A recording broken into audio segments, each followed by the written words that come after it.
In this video, I show you how to organize your content and manage permissions in Miro so your workspace stays clean, structured, and secure.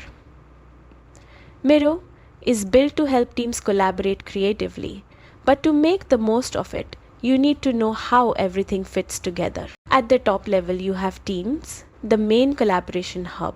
Inside each team, you can create spaces for different departments or categories, like marketing or onboarding. Within each space, you can set up projects, for example, Q2 sprint, to group related goals or tasks. Finally, inside projects, you'll find boards where all the brainstorming, planning, and creative work happens. This structure helps keep everything organized and ensures that your team members can easily find and access what they need. Now let's talk about permissions. To share a board, click the Share button. You can invite teammates by entering their email, selecting a space or team, or even making the board public if you choose. When sharing, set the right access level. Can edit, can comment, or can view, depending on each person's role.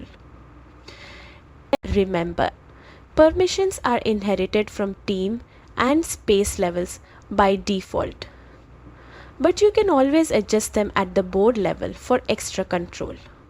If you ever need to remove access, simply revoke it at both the board and team level.